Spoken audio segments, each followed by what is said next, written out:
हमें पता है, भक्तमाल में चर्चा आती है। एक बार किसी गांव में एक आदमी ने हिरण्यकश्यपु बनने का रोल किया। रोल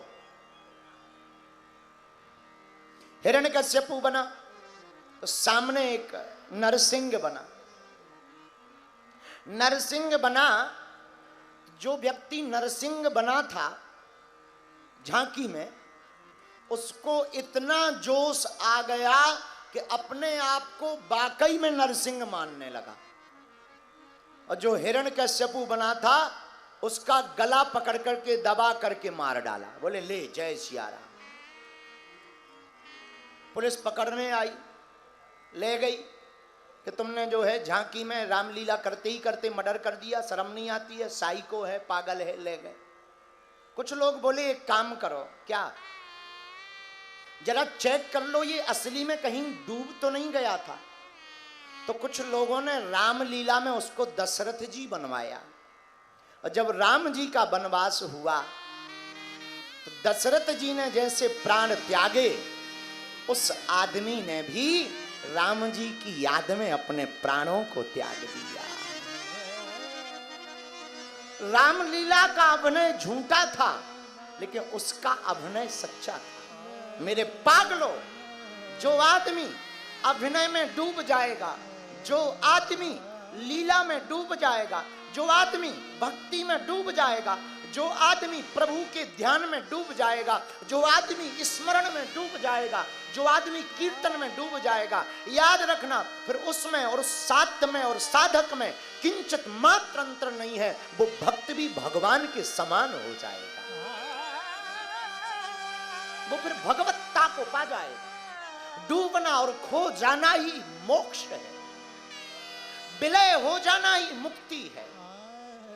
जब कोई नर्तकी नृत्य करती है और जब वो बहुत मस्त होकर के नृत्य करती है तो वो भूल जाती है कि मैं कहां नाच रही हूं। रोड पर नाच रही, ये राज दरबार में जब कोई गायक गायकी गाता है और वो राग में डूब जाता है तो वो भूल जाता है कि हम बाथरूम में गा रहे हैं या मंच पर गा रहे हैं। जब कोई चित्रकार चित्रकारी करता है तब वो डूब जाता है कि हमने चाय और पानी कब से नहीं किया, वो एकदम मस्त रहता है। मेरे पागलों, जब कोई बालक खेल में डूब जाता है तो वो भूल जाता है माँ कौन है और पिता कौन है। उसी प्रकार भारत के लोगों, अगर भक्त भगवान के लिए डूब जाए तो भक्त में और भगवान में किंचित मात्र भी अंतर नहीं होगा, दोनों एक हो जाएंगे। ईश्वर की प्राप्ति तभी संभव है जब तुम डूबोगे, जब तुम विलय होगे। बहुत से लोग हमारे पास आते, मुझे भगवान को पाना है, कोई उपाय बताओ। भगवान को पाना बिल्कुल भी कठिन नहीं है मेरे पागलों, तुम्हारा सरल होना बहुत कठिन है। भगवान को बहुत सरलता से पाया जा सकता है। भगवान को पाने के बहुत छोटे छोटे उपाय, किसी भी साधन से प्रभु की प्राप्ति हो सकती। ध्यान से, जप से, तप से, यज्ञ से, दान से, व्रत से, किसी भी साधन से आप प्रभु को पा सकते हो। भगवान को पाना बहुत सरल है, भगवान की प्राप्ति बहुत सरल है। भगवान कहीं बाहर है भी नहीं, भगवान ना मंदिर में है, भगवान ना बाहर बैठा है, ना भगवान तीर्थ में है। ये परमात्मा तो तुम्हारे अंदर है। हमारे पूज्य गुरुदेव कहते थे, मुझको कहां तो ढूंढे बंदे, मैं तो तेरे पास में, मुझे कहां ढूंढे। परमात्मा तो निकट है। हमसे कोई पूछे कि दुनिया में सबसे नजदीक क्या है, हमारी नजर में परमात्मा सबसे नजदीक है। भगवान से ज्यादा नजदीक कुछ भी नहीं। इसलिए प्रभु को पाना बहुत सरल है। पाने के लिए एक सूत्र नोट करो। पूछो कौन सा? पूछो, जोर से पूछो। भगवान को पाना है तो भगवान को खोजना नहीं है। खोजने से भगवान की प्राप्ति नहीं होगी, खो जाने से भगवान की प्राप्ति होगी। खोजने से नहीं होगी। आप खो जाओगे, भगवान मिल जाएगा। बोलो गणपति बप्पा मंगल मूर्ति, गणपति बप्पा।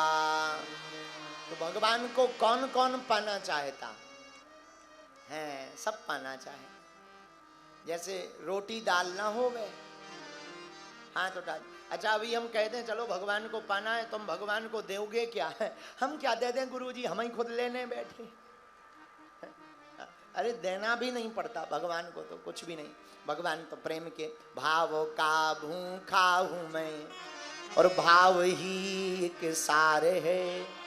भाव से जो मुझको भजे, सो भव से बेड़ा पार है।